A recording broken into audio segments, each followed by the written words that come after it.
खिडकी उघडणार, आपले माणसं येणार।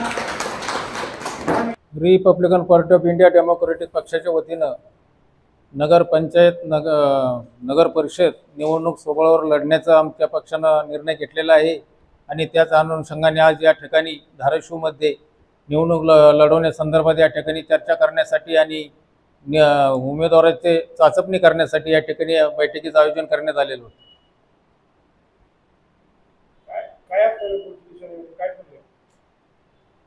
नगर परिषद निवडणूक लढवत असताना नगरपंचायतची निवडणूक लढवत असताना पक्षांनी सोबळावर निवडणूक लढवून जे आमचे उमेदवार येतील ते आमच्या पक्षाच्या ताकदीने निवडून येतील। येणाऱ्या पुढच्या महापालिकेच्या निवडणुका असतील, जिल्हा परिषद पंचायत समितीच्या निवडणुका असतील, त्यासुद्धा रिपब्लिकन पार्टी ऑफ डेमोक्रेटिक पक्ष हा सोबळावरच निवडणुकाला सामोरं जाणार आहे, असा आमच्या पक्षाचा निर्णय झालेला आहे।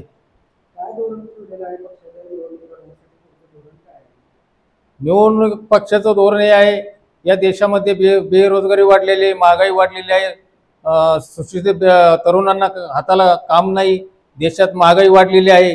या सर्व विचार करून सनी आमच्या पक्षाने सोबळावर निवडणुका लढवून समाजामध्ये, बहुजन समाजामध्ये जो काही मागासलेपणा आहे तो दूर करण्याचा प्रयत्न आम्ही निश्चितच करणार आहोत। येणाऱ्या काळामध्ये शेतकरी असेल, बेरोजगार असेल, यांच्यासाठी सुद्धा पक्ष यापुढे भविष्यात काम करणार आहे।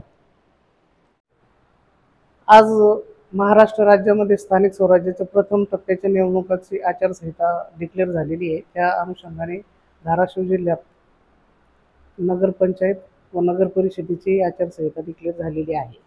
त्या निमित्ताने Republican party of India democratic पक्षाच्या वतीने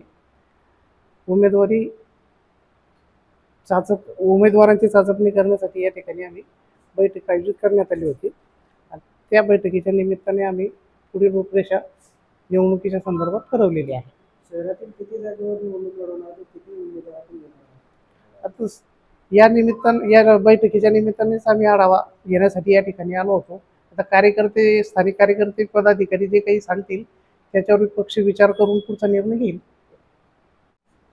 आता आमच्या पक्षाची बैठक संपन्न झालेली आहे। याच्यामध्ये 2025 स्थानिक स्वराज्य संस्थेच्या जी निवडणुका लागलेत याच्या सर्व सत्रावर चर्चा करण्यासाठी आमचं वरिष्ठ शिष्टमंडळ उस्मानाबाद धाराशिव येथे आलेलं होतं। त्यांच्यासोबत चर्चा करून आमच्या पक्षाची बैठक संपन्न झाली आणि याच्यामध्ये अशी चर्चा झाली की आपण किती माणसाला द्यायचे, किती जागी लढवायच्या, काय आहे त्याच्या, आपल्या निवडणूक लढवत असताना आपले उद्दिष्ट काय आहेत, आपल्याला काय कामं करायचे आहेत, हे सगळे विषयावर आमच्या वरिष्ठाकडून आम्हाला फार मोठा आणि महत्त्वाचा सल्ला भेटलेला आहे।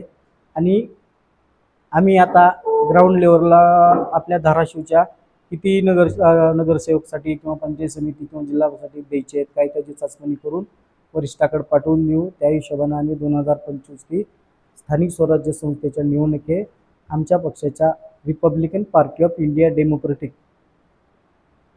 संस्थापक अध्यक्ष TM कांबळे साहेब या गटाच्या निवडणुका स्वतः स्वयंबळावर लढणार आहोत। आम्ही कुणासोबत जाणार नाहीत, कोणाला घेणार नाहीत। आम्ही आमचा अस्तित्व स्वतः निर्माण करू। काय मुद्दे असणार आहेत? काय तुम्ही आंदोलन वगैरे केले, काय मुद्दे असणार? आमच्या निवडणुकीचे मुद्दे असतील की आता नगरपालिकेचा विषय घ्या, 140 कोटीचा विषय आहे की हे जे सरकार आहे, सरकार म्हणते की आमच्या पक्षानं दिलं, दुसरा उपमुख्यमंत्री म्हणते आमच्याकडून दिलं, परत उपमुख्यमंत्री म्हणतात की आमच्या इकडून झाले। नेमकं आता धाराशिवच्या जनतेला हा मोठा प्रश्न पडला आहे की हा निधी 2 उपमुख्यमंत्री आणि मुख्यमंत्री यांनी स्वतःच्या खिशातून दिला की महाराष्ट्र शासनाच्या खजिन्यातून दिला, हेच कळलं नाही। कारण प्रत्येक जण आपल्या आपल्या पक्षाची बाजू मांडायला तयार आहे की तो म्हणतो की माझ्या पक्षाच्या काळात झालं, हे म्हणतो माझ्या पक्षाच्या काळात झालंय। हे सगळं बी झालं, कुणी का देईना, पण हा महाराष्ट्र शासनाचा निधी आहे की आमच्या धाराशिवला आलेला आहे, पण अद्याप त्याचं काही झालेलंच नाही। त्या विषयावर पण आम्ही त्या चर्चा करू की बाबा 140 कोटी 8-9-10 महिने झाले ते पेंडिंग आहे।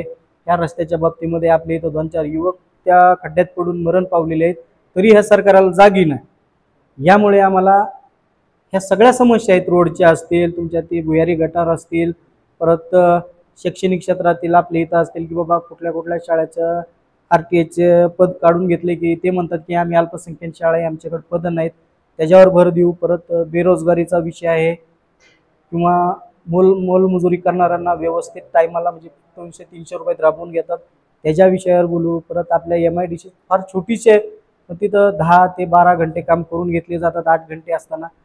ह्या संदर्भात आम्ही पुढे चलून चचपणी करणार आहात आणि या सगळ्या मुद्द्यावर आम्ही स्थानिक स्वराज्य संस्था आम्ही लढणार आहेत. जय मिळावं.